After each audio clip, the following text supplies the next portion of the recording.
Hello guys, तैयार हो आप अपनी सफलता की शुरुआत के लिए। मेरा नाम है राइनी और मुझे खुशी है कि आपने अपनी प्रिपरेशन के लिए करंट एग्जाम को चुना है। हर साल बहुत से छात्र ऑनलाइन सरकारी प्रतियोगी परीक्षाओं में भाग ले रहे हैं, इसलिए सही तैयारी ही आपके चयन को सुनिश्चित करने की एकमात्र कुंजी है। इस उद्देश्य से मैंने आप सबके लिए सोच समझकर ऐसी प्रणाली को तैयार किया है जो कम समय में आपके लक्ष्य के प्रति प्रभावी शिक्षण और प्रगति में आपकी सहायता करेगी। तो बने रहिए अंत समय तक इस वीडियो में मेरे साथ। आपका बहुमूल्य समय बर्बाद ना करते हुए मैं जल्द ही आपको करंट अफेयर्स के मोस्ट इम्पॉर्टेंट क्वेश्चन से अवगत करवा देती हूँ। जैसा कि आप सभी जानते हैं, आज है 2 अगस्त 2021 और आज के क्वेश्चन की PDF आप डिस्क्रिप्शन से डाउनलोड कर सकते हैं। तो चलिए शुरू करते हैं। आज का पहला क्वेश्चन है हमारा क्वेश्चन नंबर 1। हाल ही में शहीद ऊधम सिंह का शहादत दिवस कब मनाया गया है? तो वह कब मनाया गया है? 31 जुलाई को। यानी कि इस क्वेश्चन का ऑप्शन नंबर बी राइट है। शहीद ऊधम सिंह 31 जुलाई 1940 को शहीद हुए थे। कब? 31 जुलाई 1940 को। ओके। और तब से इस दिन को शहीद ऊधम सिंह की शहादत दिवस के रूप में मनाया जाता है। वह जलियांवाला बाग नरसंहार के प्रतिशोध के रूप में माइकल ओडायर की हत्या के लिए ज्ञात हैं। ठीक है।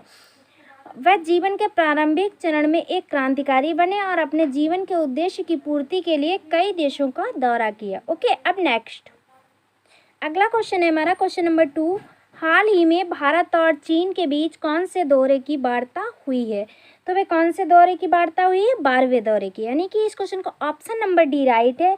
भारत और चीन के बीच 12वें दौरे की कोरप्स कमांडर स्तर की वार्ता 31 जुलाई 2021 को हुई थी। ओके।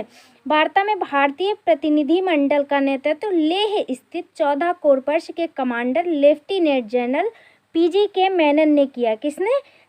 लेफ्टिनेंट जनरल PG के मेनन। ओके। उच्च स्तरीय सैन्य वार्ता का 11वां दौर 9 अप्रैल 2021 को LAC के भारतीय हिस्से में चुशुल सीमा बिंदु पर हुआ था। ठीक है। 11वां कब हुआ था? तो वह 9 अप्रैल को हुआ था। और कहाँ हुआ था? तो LAC के भारतीय हिस्से में चुशुल सीमा बिंदु पर। तो इस क्वेश्चन से आपको इतनी नॉलेज। अब नेक्स्ट क्वेश्चन नंबर 3 है हमारा। हाल ही में समीक्षा बैठक की अध्यक्षता किसने की है? तो वह किसने की है? मनसुख मंडाविया। यानी कि इस क्वेश्चन का ऑप्शन नंबर सी राइट है। स्वास्थ्य और परिवार कल्याण मंत्री मनसुख मंडाविया। ठीक है, ये है स्वास्थ्य और परिवार कल्याण मंत्री ने 30 जुलाई 2021 को राष्ट्रीय चिकित्सा आयोग NMC के साथ समीक्षा बैठक की अध्यक्षता की। ओके, अब नेक्स्ट क्वेश्चन देखते हैं। अगला क्वेश्चन है हमारा क्वेश्चन नंबर 4। हाल ही में ब्रिक्स आतंकवाद विरोधी कार्य योजना को अंतिम रूप कब दिया गया? तो वह कब दिया गया है? 28 से 29 जुलाई। यानी कि इस क्वेश्चन का ऑप्शन नंबर सी राइट है। BRICS counter terrorism working group की 6ठी बैठक भारत की अध्यक्षता में 28 से 29 जुलाई 2021 को आभासी रूप से आयोजित की गई थी। ओके। कार्य समूह की बैठक का मुख्य परिणाम ब्रिक्स आतंकवाद विरोधी कार्य योजना को अंतिम रूप देना है। ठीक है। इसमें 2020 में ब्रिक्स नेताओं द्वारा अपनाई गई ब्रिक्स आतंकवाद विरोधी रणनीति को लागू करने के लिए विशिष्ट उपाय शामिल है। अब देखते हैं नेक्स्ट क्वेश्चन। नेक्स्ट क्वेश्चन है क्वेश्चन नंबर 5। हाल ही में खेलो इंडिया के तहत कितने रुपए आवंटित किए गए हैं? तो वे कितने किए गए हैं? 1756 करोड़। यानी कि इस क्वेश्चन का ऑप्शन नंबर डी राइट है। केंद्र सरकार 13 राज्यों में, कितने राज्यों में? तो 13 राज्यों में ये खेलों को बढ़ावा दे रही है, जिसमें वामपंथी उग्रवाद LWUE क्षेत्र जम्मू और कश्मीर और उत्तर पूर्वी राज्य शामिल हैं। खेलो इंडिया कार्यक्रम के तहत 1756 करोड़ रुपए आवंटित किए गए हैं और 272 खेल बुनियादी ढांचा परियोजनाएं क्रियाधीन है। कितनी? 272। ओके। पूरे देश में 360 खेलो इंडिया केंद्र विकसित किए गए हैं। कितने? 360। ओके। और 24 उत्कृष्टता 24 कितने उत्कृष्टता की पहचान की गई है। ओके। तो इस क्वेश्चन से आपको इतनी नॉलेज। अब देखते हैं नेक्स्ट अगला क्वेश्चन है हमारा क्वेश्चन नंबर 6। हाल ही में पत्रकारों के परिवार को 10 लाख की मदद की घोषणा किसने की है? तो भाई किसने की है? श्री योगी आदित्यनाथ ने, यानी कि इस क्वेश्चन का ऑप्शन नंबर ए राइट है। ये कौन है? तो ये हमारे देश के सीएम है। ठीक है, सीएम योगी आदित्यनाथ द्वारा कोविड-19 के कारण मरने वाले लेखकों के परिवार के सदस्यों के लिए 10 लाख रुपए की वित्तीय सहायता की घोषणा की गई है। यह कुल 36 पत्रकारों के परिवारों को आर्थिक सहायता मिली है। ठीक है, जिसमें टीवी पत्रकार रोहित सरदाना का परिवार भी शामिल है। ठीक है, जाने माने रोहित सरदाना जी जो हैं उनका भी परिवार इस योजना के अंतर्गत शामिल किया गया है। यह 31 जुलाई 2021 को यूपी के लखनऊ में एक समारोह में आर्थिक मदद हेतु चेक वितरित किए गए हैं। ओके, अब नेक्स्ट क्वेश्चन नंबर 7 है हमारा, हाल ही में 10 रन बनाने वाली मोबाइल इकाइयाँ कौन स्थापित करेगा? तो वह कौन स्थापित करेगा? MGL, यानी कि इस क्वेश्चन का ऑप्शन नंबर बी राइट है। अब बात हुई है MGL की, तो MGL बोले तो महानगर गैस लिमिटेड। ओके, महानगर गैस लिमिटेड ने मुंबई स्थित शहर गैस वितरण CGD कंपनी में 2022 में 10 ईंधन भरने वाली मोबाइल इकाइयाँ स्थापित करेगी। इन्हें कॉम्प्रेस्ड नेचुरल गैस CNG बेचने की बढ़ती मांग को पूरा करने के लिए स्थापित किया गया है। ओके, अब नेक्स्ट क्वेश्चन देखते हैं। अगला क्वेश्चन है हमारा क्वेश्चन नंबर 8, हाल ही में UNSC की अध्यक्षता कौन संभालेगा? तो वह कौन संभालेगा? भारत, यानी कि इस क्वेश्चन का ऑप्शन नंबर ए राइट है।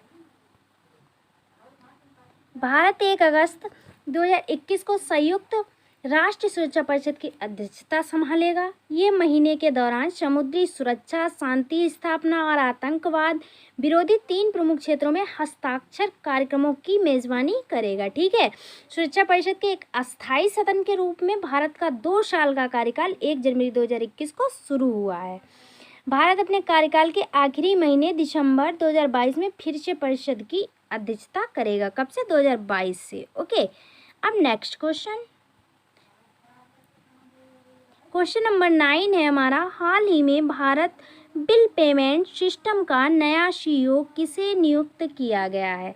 तो वह किसे नियुक्त किया गया है? नुपुर चतुर्वेदी को, यानी कि इस क्वेश्चन का ऑप्शन नंबर ए राइट है। भारत बिल पेमेंट्स सिस्टम ने पेयू और एयरटेल पेमेंट्स, किसे?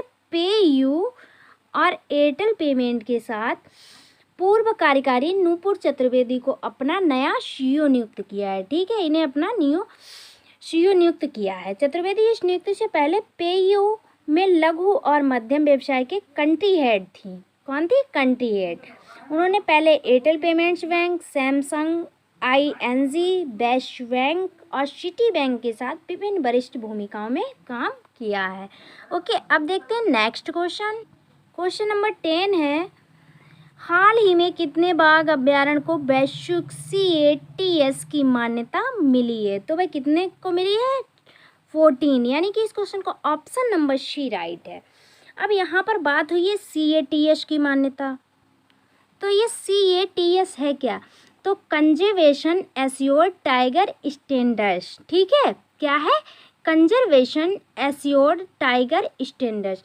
भारत में 14 बाघ अभ्यारण्यों को global conservation assured tiger standards की मान्यता मिली है। 14 बाघ अभ्यारण्यों में कौन कौन है, तो उनके नाम बता देते हैं हम आप सबको। वो 14 बाघ अभ्यारण्य कौन कौन से हैं? तो नंबर 1 पे है असम में मानस, काजीरंगा और औरंग, MP में सतपुड़ा, कान्हा और पन्ना, महाराष्ट्र में पेंच, बिहार में वाल्मीकि बाघ अभ्यारण्य, यूपी में दुधवा, पश्चिम बंगाल में सुंदरबन, केरल में परम्बकुलम, कर्नाटक में बांदीपुर अभ्यारण्य। इस प्रकार आदि अभ्यारण्य हैं जिन्हें CATS की मान्यता प्राप्त हुई है। तो इस क्वेश्चन से आपको इतनी नॉलेज मिलती है। अब देखते हैं नेक्स्ट क्वेश्चन नंबर 11 है हमारा, हाल ही में विश्व रेंजर दिवस कब मनाया गया है? तो वह कब मनाया गया है? 31 जुलाई को, यानी कि इस क्वेश्चन का ऑप्शन नंबर बी राइट है। विश्व रेंजर दिवस प्रत्येक वर्ष 31 जुलाई को मनाया जाता है।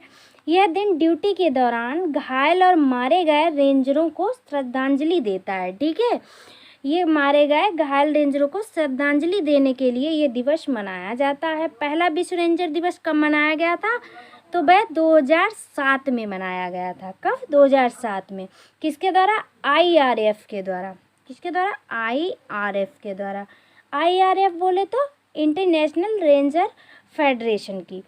इसकी स्थापना कब हुई थी? तो इसकी 15वीं वर्षगांठ पर मनाया गया था। ठीक है, यह मनाया कब गया था? तो इसकी 15वीं वर्षगांठ, स्थापना के बाद जो 15वीं वर्षगांठ हुई थी उस दिन पर इसे मनाया गया था।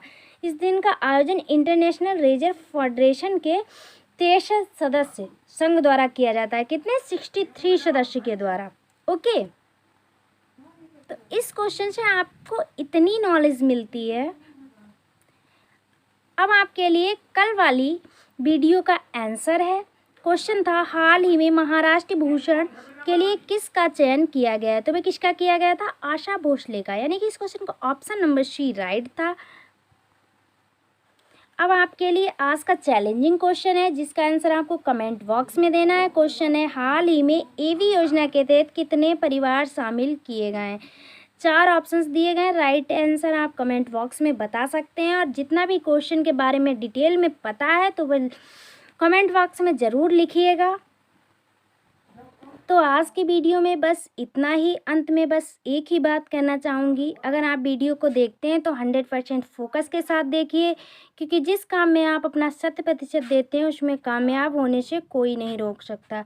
तो थैंक्स फॉर वॉचिंग। अब मिलते हैं नेक्स्ट वीडियो में, तब तक के लिए बाय बाय।